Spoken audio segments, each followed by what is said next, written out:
souhaitez créer un lien de confiance avec vos clients, vos prospects, vous voulez qu'ils vous reconnaissent légitimes de les servir, de les aider. Bonjour et bienvenue sur cette chaîne sur laquelle je parle de parentalité au naturel et aussi de business. Et oui, j'aide les femmes, les personnes qui s'intéressent à ces sujets à créer et développer une véritable entreprise. Alors pour ceux qui ne me connaissent pas, je suis Vanessa Castel, j'ai fondé le concept store nomade Miel Citron qui propose à domicile ou en ligne des ateliers pour une parentalité épanouie ou prendre soin de soi au naturel. Je vous invite à vous abonner à cette chaîne et à activer la petite cloche pour bien recevoir une notification à chaque nouvelle vidéo. Alors aujourd'hui, une grande question qui revient très souvent. Comment se sentir légitime ? La vente, que ce soit d'un produit ou d'un service, repose sur un lien de confiance qui va dépendre du degré de légitimité que les personnes vont vous accorder.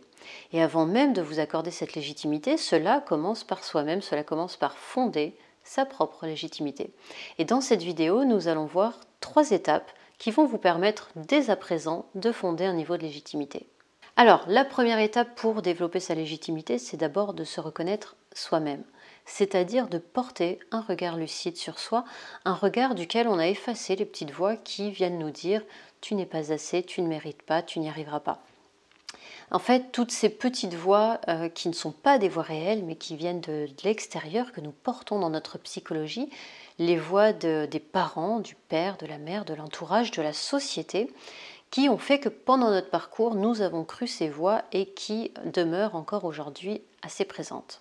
Alors cela passe par le fait de se reconnaître, c'est-à-dire se rapprocher réellement de soi. Qu'est-ce qui me fait vibrer? Qu'est-ce qui résonne en moi?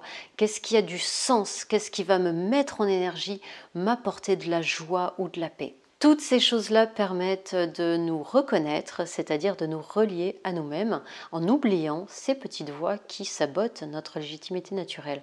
Parce que la légitimité, ce n'est pas être quelqu'un d'exceptionnel, c'est véritablement, tranquillement, posément, être soi-même et donc se reconnaître. Ensuite, il y a la deuxième étape qui est un petit peu plus compliquée, surtout dans notre société où nous avons appris à fonder nos comportements, nos habitudes, nos décisions sur des injonctions externes.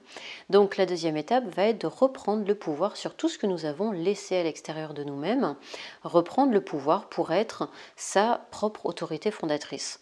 Parce qu'il y a la reconnaissance personnelle, mais cela ne sert à rien de se reconnaître si on ne se donne pas le droit ou si on ne s'accorde pas cette légitimité. Fonder sa propre autorité, c'est établir le point de départ de nouvelles décisions, de nouveaux comportements, de nouvelles habitudes et aussi, surtout, de nouveaux dialogues internes. À partir de cette fondation personnelle, nous allons pouvoir passer à la phase 3, qui est la phase d'action. Et oui, malheureusement, rien n'arrive par illumination un beau matin. Les choses se matérialisent, se concrétisent, à condition d'avoir posé un certain nombre d'actions. Donc, il est important de toujours être dans l'action, dans le mouvement, mais pas n'importe comment. Tout d'abord, donc, dans la reconnaissance de soi, dans l'amour de soi, y compris avec ses zones d'ombre, et dans la fondation de soi-même, et surtout dans l'action avec l'enthousiasme et la joie. Donc, pour avoir des résultats différents, il y a vraiment ces 3 étapes, se reconnaître, se fonder soi-même et agir.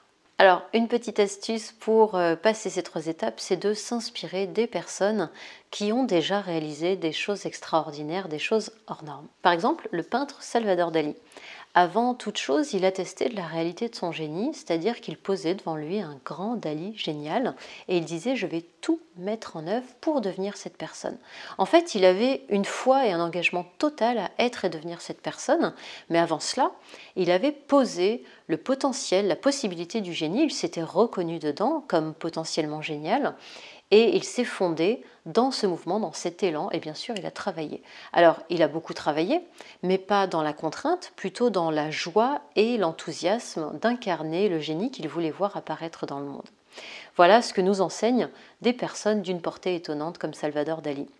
Je vous remercie pour votre attention et je vous invite à partager cette vidéo à une personne qui a peut-être des rêves, mais qui n'ose pas parce que probablement elle doute de sa légitimité.